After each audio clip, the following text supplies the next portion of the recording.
Alam mo ba ang daan? Mapagpalang araw ng Huwebes Kapanalig, kapistahan ngayon ni San Felix. Ito po si Sister Rose Agtarap ng Daughters of St. Paul para sa mabuting balita. Manalangin tayo at magnilay sa Ebanghelyo ngayon.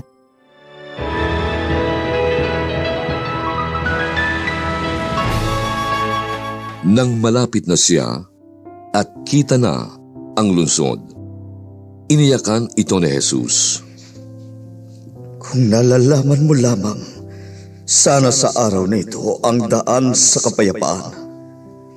Ngunit ngayon hindi mo ito nakikita. Sasapit sa iyo ang mga araw na magkakampo sa paligid mo ang iyong mga kaaway. Kukubkubin ka at sisikilin sa lahat ng dako. Iguguho ka nila sa iyong mga anak at walang iiwang magkapatong na bato sa iyo, sapagkat hindi mo nalaman ang panahon niyang pagdalaw ng iyong Diyos.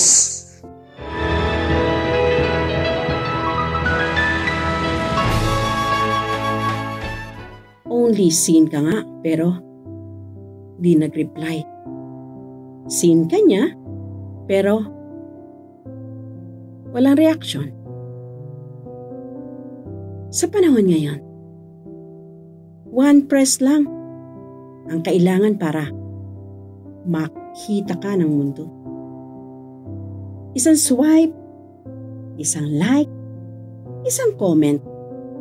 Parang konektado na ang lahat. Pero sa likod ng mga screen, may mga pusong hindi napapansin. May mga mensaheng seen, pero hindi sinagot. May mga kwentong posted, pero ignore lang.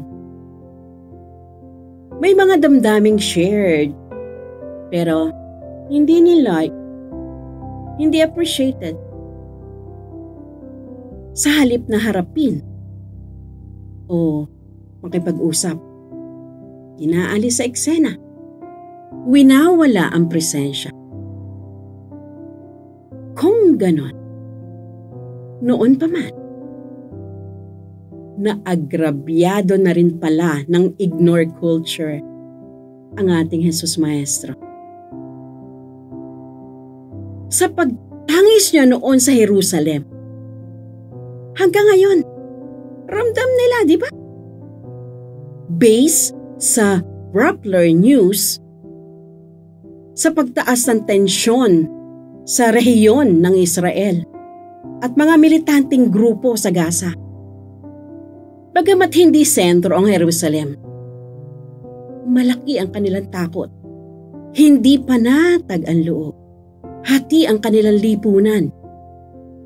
Iba pa ang humanitarian crisis sa East Jerusalem, tulad ng malnutrisyon dahil sa kawalan ng akses sa pagkain at gamot.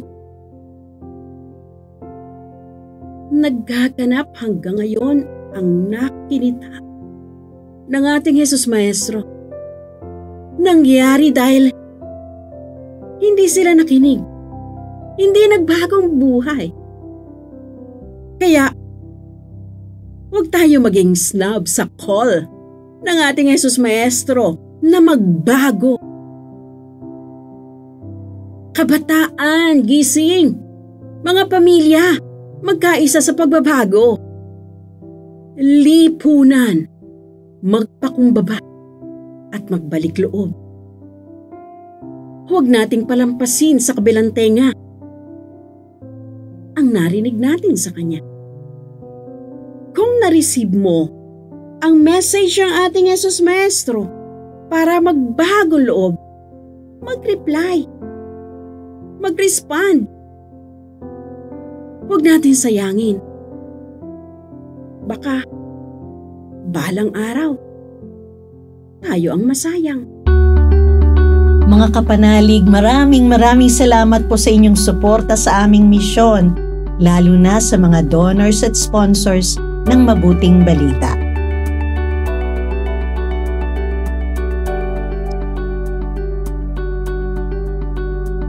Subscribe, like, share, and follow po Lines sa aming social media accounts.